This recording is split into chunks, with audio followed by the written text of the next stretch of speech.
Halo semuanya, hari ini kita akan melanjutkan materi PHP OOP kita. Kita akan membahas sebuah konsep yang sering membuat bingung, yakni tentang pseudo variable list. Sebelumnya kita harus pelajari dulu sama membuat sebuah contoh yang nanti kita akan gunakan untuk menerapkan pseudo variable list. Nah, di sini saya membuat sebuah kelas mobil. Kemudian di dalam kelas mobil ada properti kode, merek, jenis. Kemudian saya membuat sebuah metode atau function. Di sini ada dua metode, beli mobil Honda, kemudian beli mobil Toyota. Kemudian selanjutnya saya membuat sebuah objek. Jadi saya membuat mobil 01 merupakan objek dari kelas mobil. Kemudian saya isi nilai propertinya.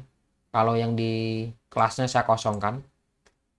Kemudian yang di objek saya isi kode mereknya untuk 001 Honda sedan jenisnya. Kemudian saya buat lagi objek mobil 02 merupakan objek dari kelas mobil. Di sini isinya adalah kode 002 merek Toyota jenisnya SUV. Kemudian di sini saya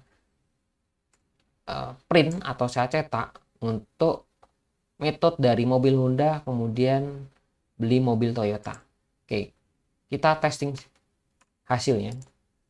Saya copy paste-nya, kemudian saya jalankan. Oke, maka muncul mobil Honda dibeli, mobil Toyota dibeli sesuai dengan isi dari metodenya. Karena dia mengembalikan nilai dari pemanggilnya. Return itu kan mengembalikan nilai, sedangkan pemanggilnya di sini kan. Kalau dilihat sekilas tidak ada masalah dari program yang kita buat, tapi di dalam kelas menjadi kurang fleksibel. Misalkan nih, nanti kita buat lagi produk baru, misalkan ini Honda, Toyota, kemudian BMW, Ferrari. Nah, itu akan membuat metode kita semakin banyak. Nah, ini kurang fleksibel ya.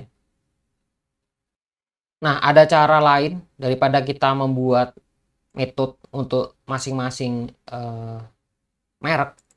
Kita bisa buat metode generik dari beli mobil. Jadi nanti di dalam metode beli mobil, nah disitulah kita akan isikan merek-mereknya dari pemanggilnya. Jadi kita cukup buat satu saja metode.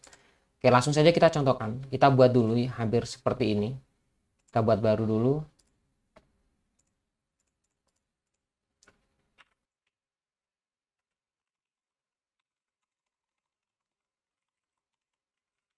Kita buat kelasnya dulu mobil, kemudian kita buat kelas mobil, kita isi propertinya. Kita buat public, kemudian kita isi propertinya tadi, pertama kode,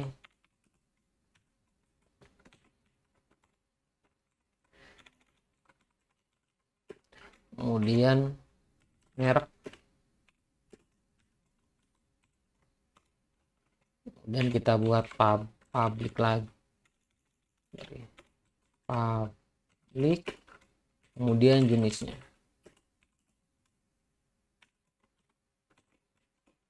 Oke, di sini kita buat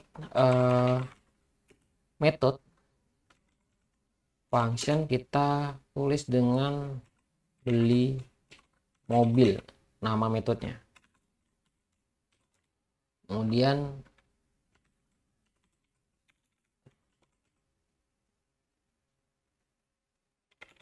Oke, pesannya kita abaikan dulu, kita buat objek. Oke, kita buat objek mobil 01 merupakan objek dari kelas mobil. Oke. Kemudian kita isi propertinya. Kita tulis dulu mobil objeknya. Mobil 01, kemudian kode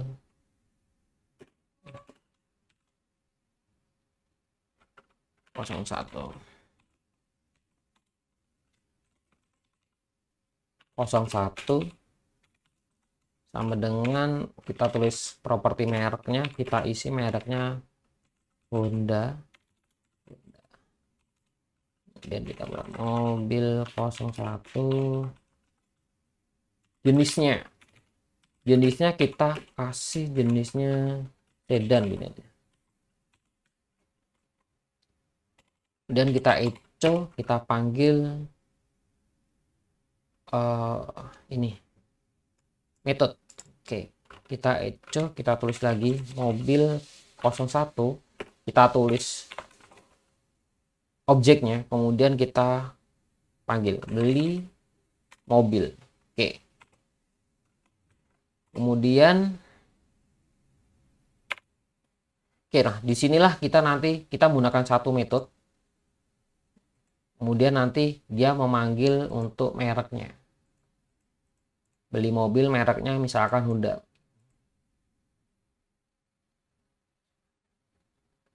Oke, jadi kita bisa tulis misalkan gini, dolar merek. Oke, dolar merek, kemudian ya kita cek dulu.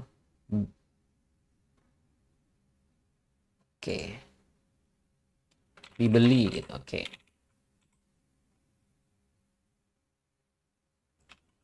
nah inilah dia. Nanti kalau kita coba dulu ya, kita testing.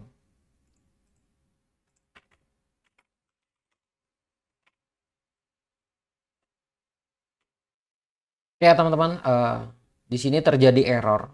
Seharusnya kan yang kita ingin harapkan itu Honda dibeli gitu kan, karena merek di sini Honda dibeli. Tapi terjadi error. Di sini ada tulisannya undefined variable. Jadi variabel ini tidak terdefinisikan. Nah, teman-teman harus memahami kenapa terjadi error. Kita harus merujuk kembali kepada definisi dari sebuah objek, yakni implementasi konkret dari sebuah kelas. Jadi selama kita memproses kode PHP, yang harusnya kita akses itu adalah objeknya, bukan sebuah kelasnya.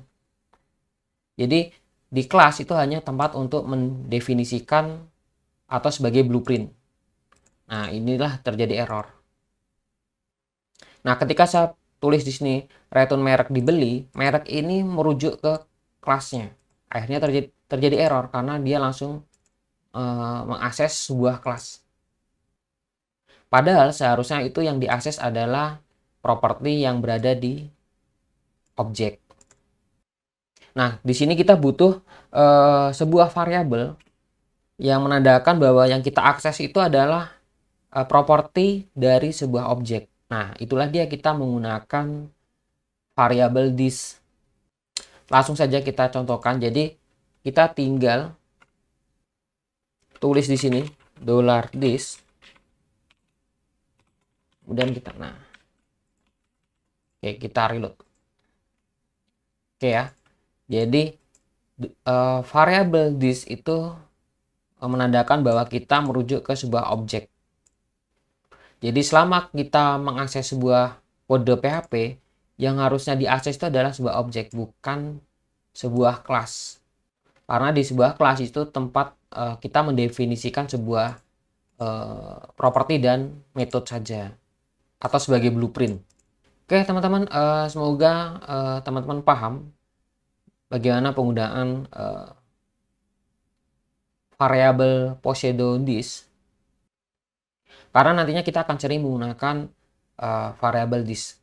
Karena yang kita akses memang harus sebuah objek, bukan sebuah properti atau metode di dalam sebuah kelas.